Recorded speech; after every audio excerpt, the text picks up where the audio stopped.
Hello বন্ধুরা, আশা করি তোমরা সবাই খুব ভালো আছো। আর আমি খুব ভালো আছি।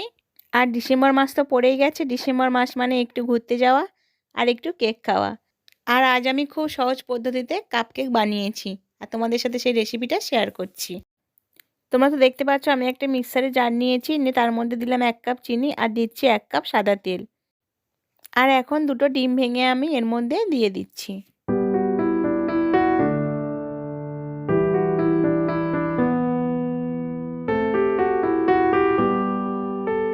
এখন ডিম, সাদা তেল, চিনি একসাথে মিক্সিতে ভালোভাবে ব্লেন্ড করে নেব।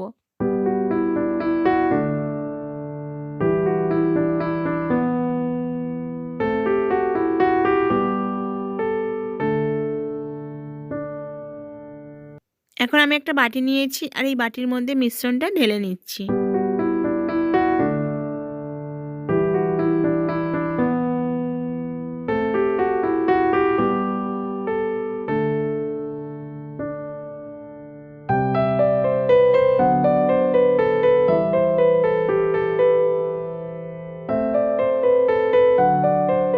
এখন বাটির উপরে আমি একটা ছাঁকনি দিচ্ছি। এখন দেবো 1 কাপ ময়দা। আমি যে কাপ মেপে চিনি আর তেল দিয়েছিলাম সেই কাপ মেপে 1 কাপ ময়দা দিলাম। আর দেবো 1 চামচ বেকিং পাউডার। আর দেবো সামান্য লবণ। এখন সব শুকনো উপকরণগুলো ছাঁকনির সাহায্যে চেলে নেব।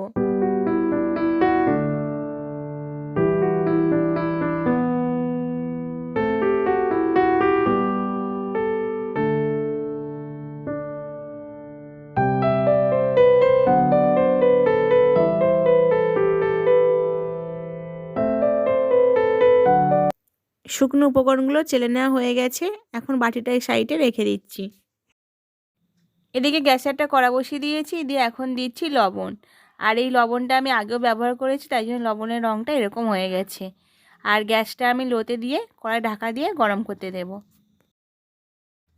এখন কেকের ব্যাটারটা খুব ভালোভাবে মিশিয়ে নেব।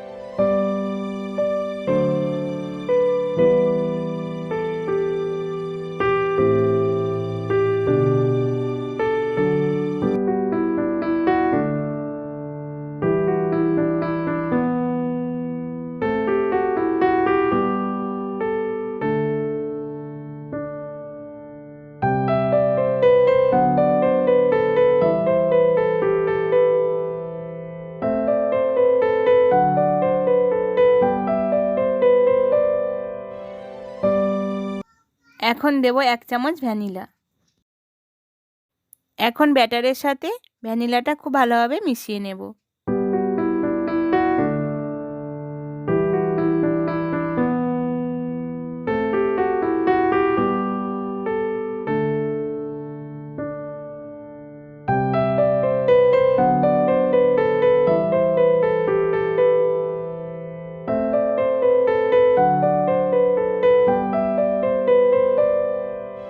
সব শেষে এখন দেব সামান্য পরিমাণে বেকিং সোডা।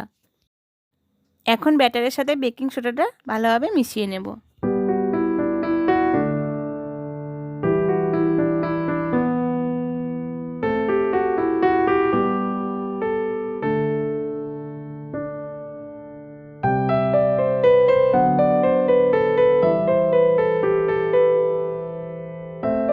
কেকের জন্য ব্যাটার আমার রেডি হয়ে গেছে। আর ব্যাটারের ঘনত্বটা ঠিক এরকমই হবে। এখন ব্যাটারের বাটিটা সাইডে আমি রেখে দিচ্ছি। একটা বাটিতে আমি অল্প কিছু ড্রাই ফ্রুট নিয়েছি, যেমন আছে কাজু, আর আছে কিশমিশ, আর আছে টুটি ফুটি। এখন এই ড্রাই ফ্রুটের মধ্যে আমি সামান্য পরিমাণ ময়দা দিচ্ছি, দিয়ে ভালোভাবে মিশিয়ে নেব। অনেক সময় দেখবে আমরা কেকের উপরে যে ড্রাই ফ্রুটগুলো দিই সেগুলো কেকের নিচে চলে যায় আর পুড়ে যায়, কিন্তু এবার ময়দা মিশিয়ে দিলে সেগুলো আর নিচে যায় না, কেকের উপরেই থাকে। এখন আমি 4টে কাপ নিচ্ছি। আর এগুলো কিন্তু নর্মাল চায়েরই কাপ। এখন আমি কাপগুলোর মধ্যে অল্প পরিমাণ করে সাদা তেল দিচ্ছি। আর তোমরা তো জানো তেলটা কেন দিচ্ছি, তাই আর বললাম না। আর এখন হাতের সাহায্যে তেলটা কাপের গায়ে ভালোভাবে লাগিয়ে নিচ্ছি।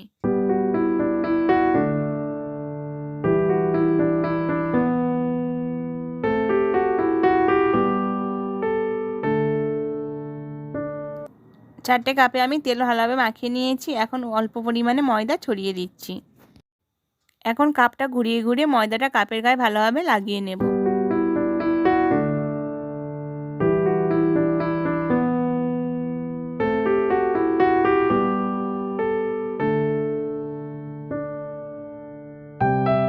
এখন কেকের ব্যাটারটা এই কাপের মধ্যে অল্প পরিমাণ করে দেব।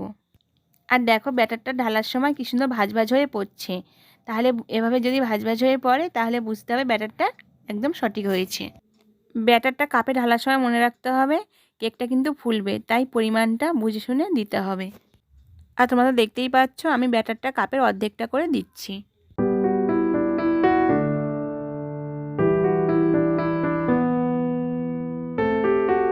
কাপে ব্যাটারগুলো ঢালা হয়ে গেছে। এখন উপর থেকে ড্রাই ফ্রুটগুলো ছড়িয়ে দেব।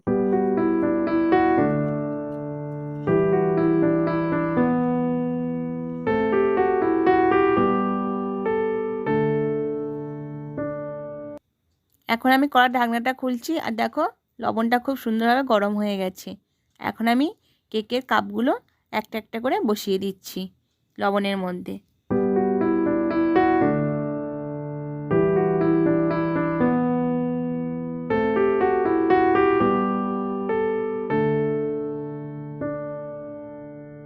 এখন আমি গ্যাসটা লোতে দেবো, দিয়ে কড়াই ঢাকা দিয়ে রাখবো 30 মিনিটের জন্য। 30 মিনিট হয়ে গেছে। এখন আমি কড়ার ঢাকনাটা খুলছি আর দেখো কেকগুলো কি সুন্দর ফুলেছে। এখন আমি কেকগুলো হয়েছে কিনা চেক করে নিচ্ছি। আর দেখো এখন কেকগুলো হতে বাকি আছে, তাই আমি আরও ঢাকা দিয়ে রাখবো 10 মিনিটের জন্য। 10 মিনিট হয়ে গেছে। এখন আমি কড়ার ঢাকনাটা খুলছি আর একবার চেক করে নেব কেকগুলো হয়ে গেছে কি।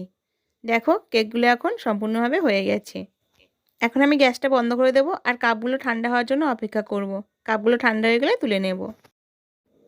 কাপগুলো এখন আমি তুলে নিয়েছি আর দেখো কেকগুলো কি সুন্দর ফুলেছে আর দেখতেও খুব সুন্দর লাগছে। এখন আমি একটা ছুরি নিয়েছি আর এই ছুরির সাহায্যে কাপ থেকে কেকগুলো আস্তে আস্তে করে তুলে নেব।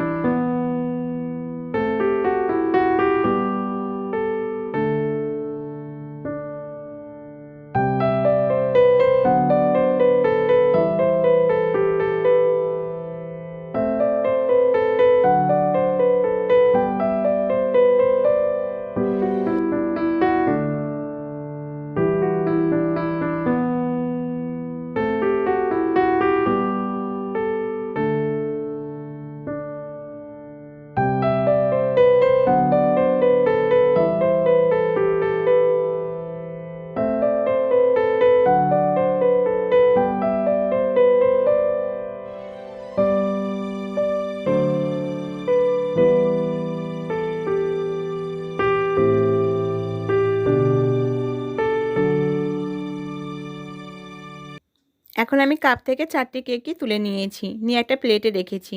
আর দেখো কেকগুলো কি সফট হয়েছে। তোমরাও বাড়িতে বানিয়ে দেখো, খেতে খুবই ভালো লাগবে। আমার ভিডিওটা সম্পূর্ণ দেখে আমার পাশে থাকার জন্য তোমাদেরকে অনেক অনেক ধন্যবাদ। সবাই খুব ভালো থেকো, সুস্থ থেকো। পরে আবার দেখা হবে।